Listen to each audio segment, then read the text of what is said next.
All right, today we're diving into a true titan of technology, a company that has literally been shaping our world for more than 100 years. It's a wild story of creating entire industries, nearly losing it all, and then having to reinvent itself from the ground up just to survive. Let's get into it. So, let me ask you a question. Think about all the little bits of tech you use every single day, maybe without even thinking twice about it.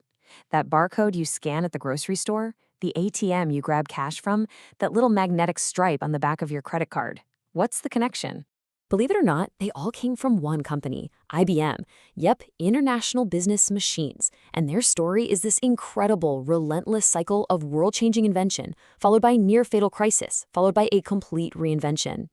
To really get IBM, we've got to start with its most powerful legacy, the one that's basically hiding in plain sight.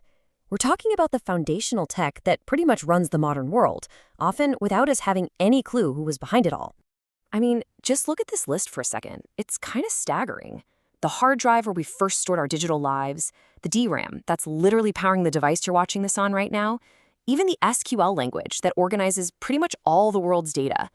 IBM's DNA is just baked into the infrastructure of our daily lives. So how on earth did one company become that influential? Well, to figure that out, we need to jump back in time and see how it built an absolute empire that earned it that famous nickname, Big Blue. Okay, so the company's been around since 1911, but the real watershed moment, the big one, was in 1964 with the launch of System/360. This wasn't just another computer. It was a totally new idea. For the very first time, businesses could buy a small computer and upgrade it to a bigger one without having to scrap all their software and start over. That one move created this powerful ecosystem that basically locked customers in and cemented IBM's power for decades. And the result of that strategy? Sheer total market domination. By the 1970s, IBM wasn't just a player in the market, it pretty much was the market. Owning 70% of the world's computer business is a near monopoly. And that's how it became Big Blue, the undisputed giant of computing. But here's where the story takes a sharp turn, because as we know, giants can fall. After all those years of being completely untouchable, IBM walked right into a crisis that threatened its very existence. It forced them to attempt one of the riskiest and most painful turnarounds in business history. And the irony here is just incredible. The very thing that IBM helped kickstart, the personal computer, became the weapon that was used against it. While IBM was busy protecting its incredibly profitable mainframe business, smaller, faster competitors took its own open PC design and started a price war that Big Blue was totally unprepared for. The damage was catastrophic. In 1993, IBM posted a loss of $8 billion. Now, to put that into perspective, at the time, that was the single largest one-year corporate loss in U.S. history, ever.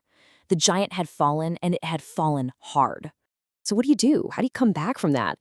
Well, survival meant they had to completely change who they were. They made the painful call to sell off their iconic PC division to Lenovo and just get out of the hardware wars altogether. The entire future of the company was now riding on a massive pivot to high-value software and consulting. It was a whole new game. And that pivot brings us to the modern era, where that new strategy is still playing out. IBM's latest reinvention is another massive bet, this time on the two technologies that are basically defining our future, artificial intelligence and the hybrid cloud. That just means helping companies manage their data across their own private servers and public services like Amazon or Google. Of course, the most famous face of this new IBM is Watson. I mean, we all remember when it crushed two of the greatest human champions on Jeopardy back in 2011. That wasn't just some clever game show stunt. It was IBM planting a flag and telling the world they were going all in on the age of AI. Today, Watson is a whole platform designed to help businesses make sense of massive, messy piles of data. So the IBM of today isn't trying to sell you a laptop. It's selling massive, complex solutions to other big businesses. Everything is now built on these pillars, helping companies manage their cloud setups, roll out AI and automation, secure their systems, and figure out what all their data actually means. It's a huge shift from being a products company to being a partner company. And you can see this new model making a real difference out in the world. IBM is the engine behind the scenes for huge brands. They're helping the Scuderia Ferrari Formula One team double fan engagement, helping the rental company Sixt spot tech problems 70% faster, and even tripling the amount of AI-powered insights for the UFC. The new IBM is all about powering the transformation of other companies. So, after all this time, after more than a century, what's the final legacy of this tech colossus? Well, it's a story of incredible highs and some really challenging lows. It's marked by amazing achievements and some serious controversies.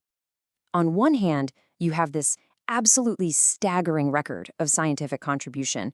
IBM researchers have won 6 Nobel Prizes and 6 Turing Awards, which is basically the Nobel Prize for computing. And get this, for 29 years in a row, IBM got more US patents than any other company in the world. Just incredible. But that amazing patent record has a flip side. As Wikipedia points out here, while IBM was celebrated for all that innovation, it also got criticized for using its huge mountain of patents to sue other companies, a practice that's often called patent trolling. The company's history also has a deeply troubling chapter. The source material from Wikipedia documents that back in the 1930s and 40s, IBM's German subsidiary supplied the Nazi regime with its tabulating machines. Those machines were used to process census data, which then helped identify and organize the persecution of Jewish people and other groups targeted by the regime.